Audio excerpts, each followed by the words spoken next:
Hey guys, welcome to Camm TV, presented to you by Between the Panels channel. Today we have 6 main topics for discussion and 2 salutes to the golden age of Hollywood. And with all that out of the way, let's go ahead and get started with today's show.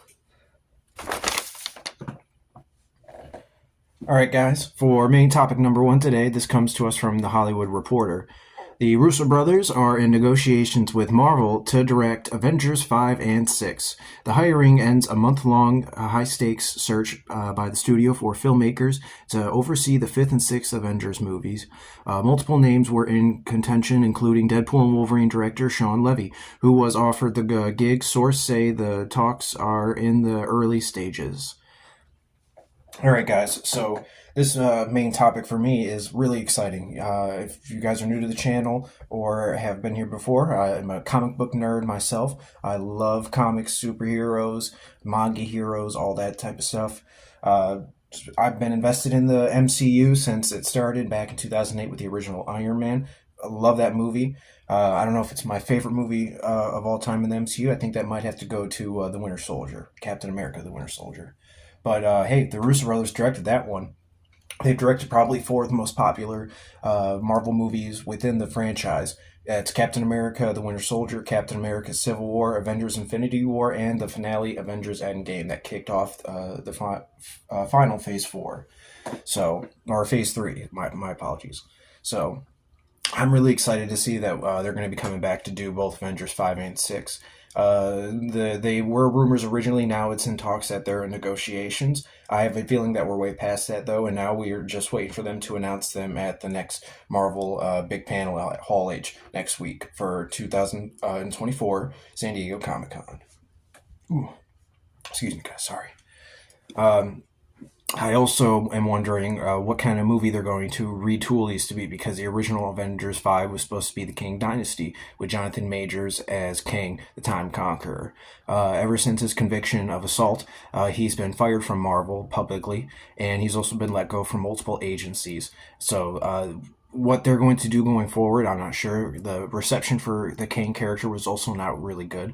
I didn't really care for him as well, especially when you try to set him up to be the big bad for this next phase in the next few Avengers movies, and then you put him in Ant-Man and he loses to Ant-Man in a fight. So that doesn't really leave a good taste in your mouth for him for this person that's supposed to be the next Thanos of this next phase for the Avengers. Right now, we don't even know who the Avengers are, so I'm wondering if the Russo brothers are going to have to put together and pick them, and maybe we'll get an announcement of who the Avengers are at the next Comic-Con appearance next week. I will be covering the Comic-Con news that comes out that weekend. It will be from Thursday to Sunday. I already covered the schedule for Thursday through Saturday. I haven't heard anything about Sunday being released yet. That has yet to be announced since I last reported on it. If anything does come out, I will let you guys know.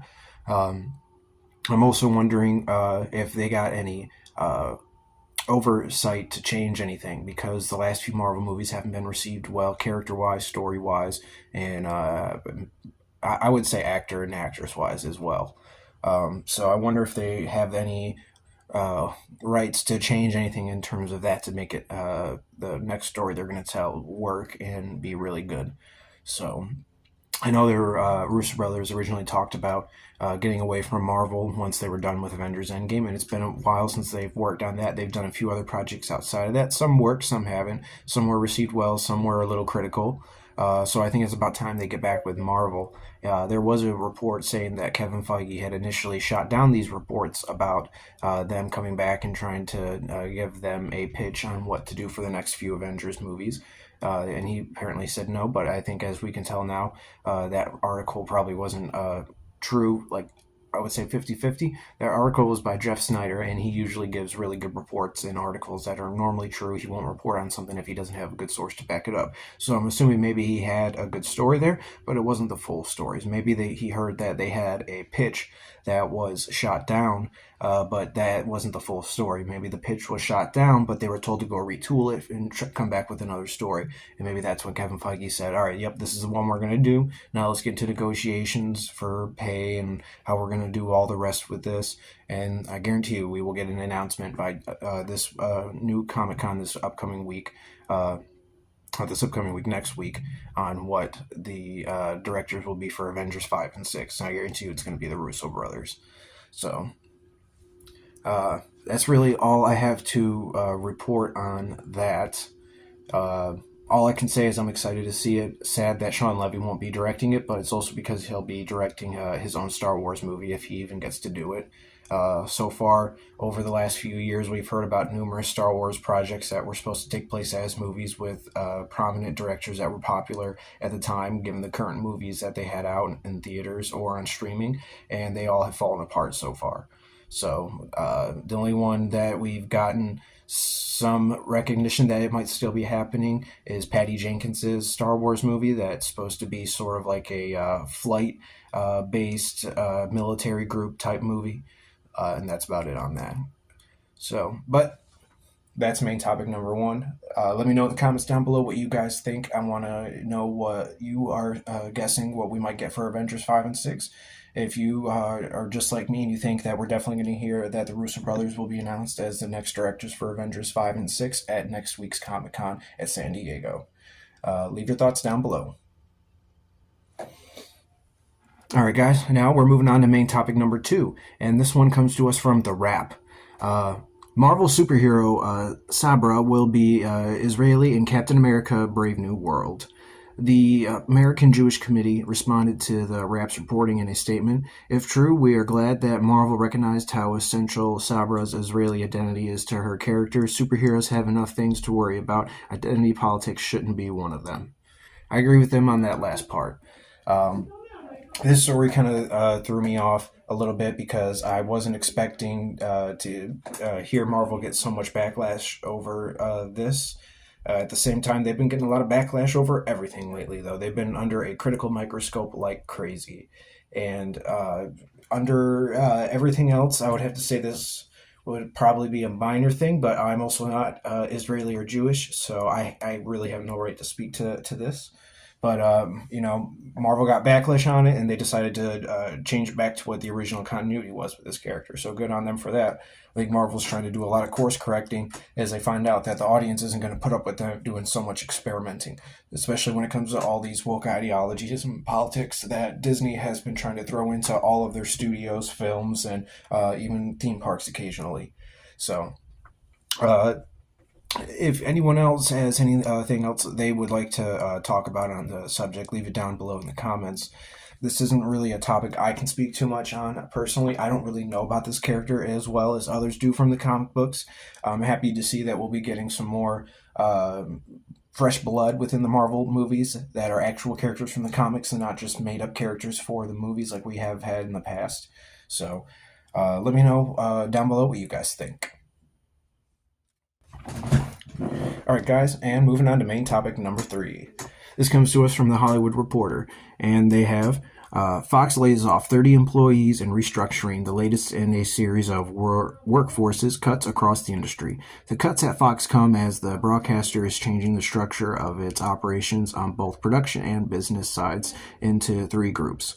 The Fox Television Network, headed by Michael Thorne, Fox Entertainment Studios under Fernando Sizwe, and Fox Entertainment Global, the company's worldwide sales arm. Tony Vassiliadis, sorry guys for the pronunciation of these names, is the interim head of the latter division.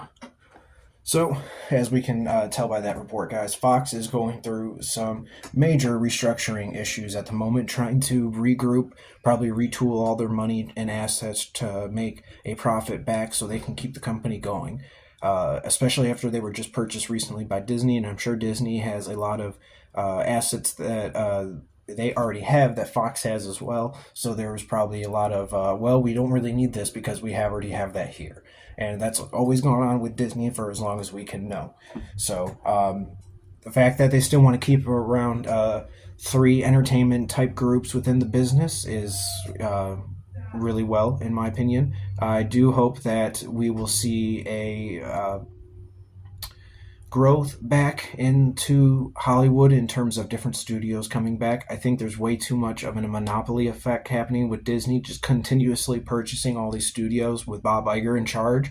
Bob Iger, that's all he knows how to do lately for some reason is just buy, buy, buy, buy. He hasn't really done anything that's innovated the characters for Disney, the parks in a way that has new life into it from things that he's created. Every other person that's been a CEO for Disney has created some form or fashion in making the parks fresh, new, hot, continuously in the word of mouth with not only kids but young adults and adults.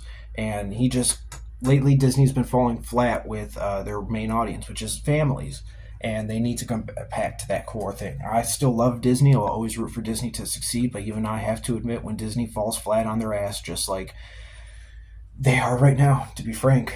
So, but I really wish we could see more movie studios coming back. Paramount is, there was a rumor that they were trying to sell. I don't even know if that was a rumor as much as it was true, and they've been falling flat to do that.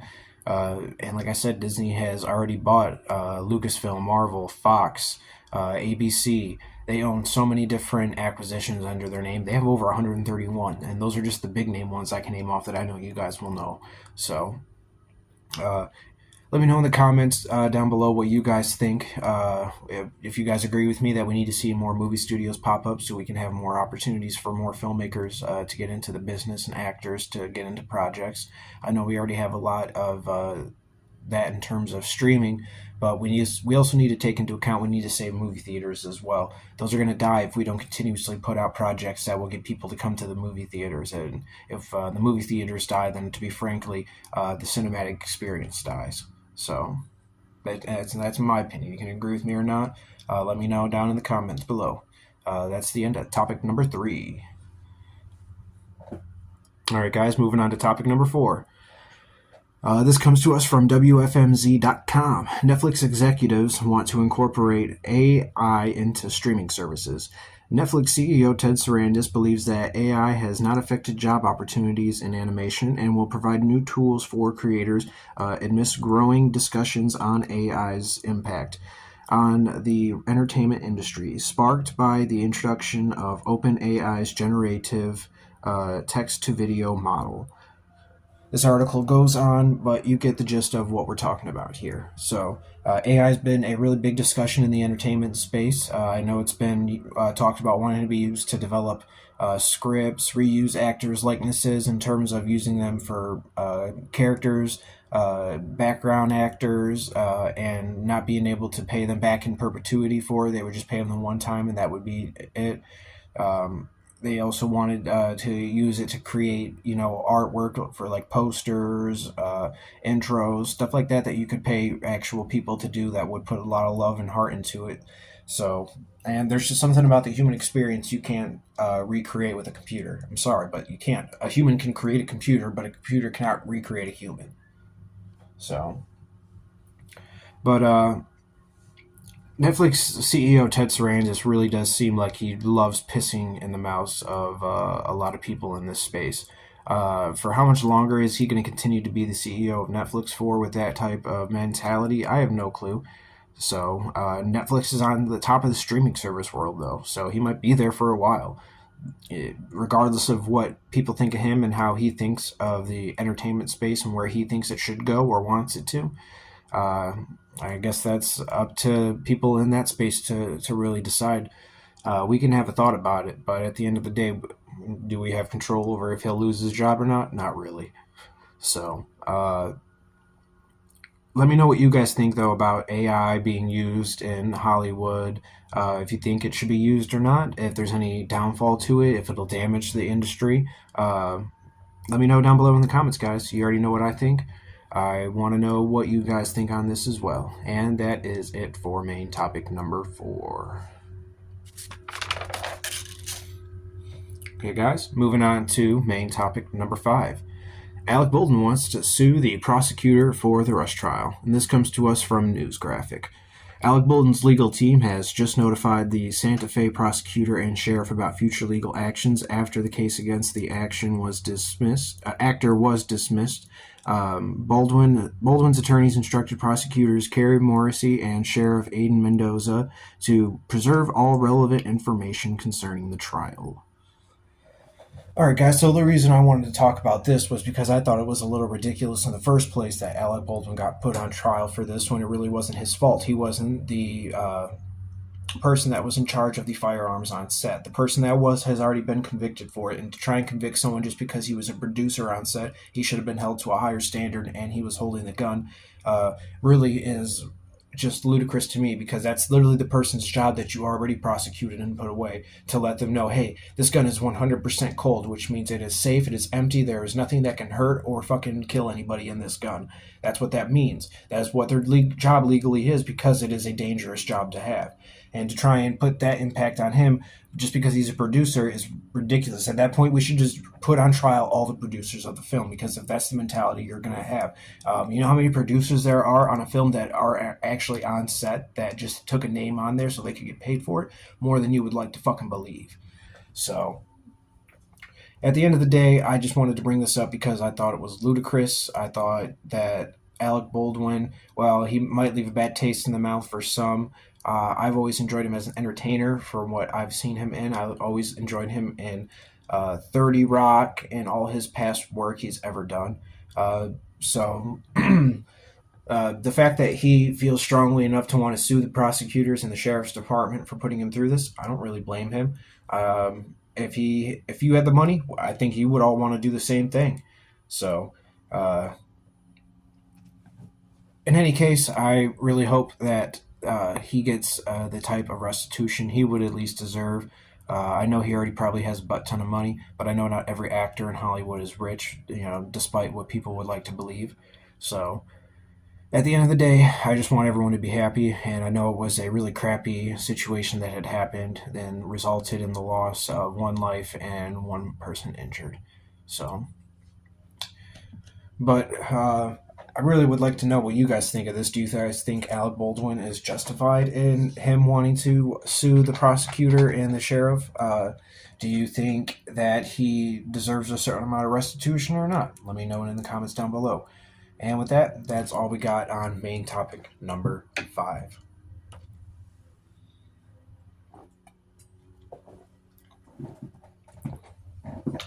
Sorry guys, got thirsty. Ooh. Okay. Now moving on to our 6th and final main topic. This comes to us from the Hollywood Reporter once again. Very popular on today's show, right? This is about the Superman movie leaves Cleveland, Ohio, and heads to Cincinnati to finish filming. James Gunn, in a Reddit post, took to fans to express his admiration for Cleveland and the people in it, who were all wonderful and showed great excitement for the film being there. He also explained how filming in this place where Joe Shuster and Jerry Siegel created Superman meant to him. When asked by a fan if the movie had finished filming, he said, "A couple of weeks left," adding, "It's a long shoot, but we're getting close." And following up that, we move on to the next part of this story that comes to us from another news source, which comes to us from comicbook.com. And this article says, James Gunn's Superman reboot wrapped filming in Cleveland yesterday, and crews are now setting up to begin shooting in Cincinnati at the historic Union Terminal building. When fans first heard this news, their minds immediately thought of the Hall of Justice. Sorry, guys. Oh. So, immediately when I heard these stories, I thought the same thing like you guys did when I first heard the Hollywood Reporter one. Oh, they're done shooting in Cleveland. And the way he spoke with such admiration about the people that were there, that always said how glad they were that they were there to film the movie. The people that they used as extras were wonderful. How he went on to discuss how Joe Shuster and Jerry Siegel, the place where they created Superman, meant a lot to him to be able to film there and do his take on Superman. And then that initially, with all him saying that initially made me think, oh damn, did they finish the movie? Are they done? Or is production done on the movie. So we got pre-production and production done? No, no, no, no, no. That wasn't the case, though, until I saw this article from comicbookmovie.com, where they talk about how he is now setting up filming in Cincinnati at the historic Union Terminal building, which, if you guys don't know what the Union Terminal building is, as I already stated down below, it has something to do with the Hall of Justice. And when the Hall of Justice was created in the comic books, they took their look after the Union Terminal building from Cincinnati. That's what the iconic look of the building comes from in the comic books, and when we've seen it in CW's the Arrowverse shows. I wanted to call it the Flash because that's where we first seen it, but is the Arrowverse. I don't want to take that away from them. So it'll be exciting if we get to see that in the movie. I won't deny that. I have had no qualms about me being upset with the costumes and what we've seen with the set photos that have been leaked for Superman, Green Lantern, Hawk Girl, and Mr. Terrific. I have no problem with. I've always said that, and I will always say that. Mr. Terrific looks great. So hold no contentions with how good the movie might be. I just don't like the way the costumes look. And while I'm trying not to let that sour my taste for just the movie itself, that is what it is at the end of the day. So, but if we get to see the Hall of Justice in this, then that will tell me that James Gunn is truly trying to give us a not comic accurate movie, more or less, but a love letter from a comic book fan to put on the cinematic screen at the very least. But hey, both could be true at the end of the day. We won't know until we see the movie itself. And that'll come out next year following in, I believe, June 25th is when they announced it. So that'll be 5 days after my 29th birthday. So, and by that time, I do believe I should be getting closer to being a married man. So we will also be talking more about this as more news comes out. I'm sure we'll get more leaked photos from them filming at the Union Terminal building. We'll have more to discuss. There was some photos that came out that said there was a filming of a fight while they were still in Cleveland. I didn't want to cover that just because I didn't know if that was true or not. The photos looked like they weren't really that real, and that's part of the gig with this. I got to discern what I think is real and what's not, so that way I don't give you guys fake news. I don't want to talk about something that's not real and waste my time and utterly waste yours. So, but let me know what you guys think in the comments. If you are excited to see the Hall of Justice like I am, how you think they might portray it, how long in the movie we might get to see it, if it'll be a little Easter egg or if it'll actually be a building we get to go into and explore with Superman in the movie throughout it, or just be a little, hey, look, they're making the Justice League at the end of this movie. Which I hope we don't just make this all about all the heroes. I still want this to be a movie about Superman at the end of the day. And let me know if you guys agree with me on that or not. So that's about all we have on this topic for today. That's the final main topic for our main discussions. Moving forward for that, we now are going to talk about the salute to the golden age of Hollywood. And with that, we are going to move on to our number one main topic in that, and that is Yvonne Furnex. I apologize if I pronounced her name wrong. She passed away at the age of 98. She was an actress in movies Fellini's La Dolce Vita and Polanski's Repulsion. Also starred alongside Peter Cushing and Christopher Lee in The Mummy. She died in her home from a stroke. Just wanted to give her a big shout out. The work she did will live a life long before we will ever forget. She worked with amazing people, and I'm happy that she at least got to pass away in her home comfortably as you can from a stroke, at least. Big loads of wins from her, lived a long life. You can't say more than that. So to that, we salute you. Now we'll be moving on to number two. Number two, we will salute to the golden age of Hollywood is Bob Newhart. For anyone who doesn't know who Bob Newhart is, he was an amazing comedian, actor, and just all-around great person. He died at the age of 94, and celebrities across Hollywood are paying tribute to him after his death. like I said, you might know him as a comedian. He was also an actor, as I stated. He was had his own show when he was a little bit younger called The Bob Newhart Show, and he also made an appearance quite often on The Big Bang Theory. If anyone has seen that, the most popular sitcom of all time. For anyone who doesn't know, he played the scientist that Sheldon grew up watching on TV when Sheldon was a young kid. That was sort of his Bill Nye the Science Guy, like we have, but for him it was different. And then he eventually gets to meet him, and eventually that character passes away, and he comes back as a Force ghost to Sheldon.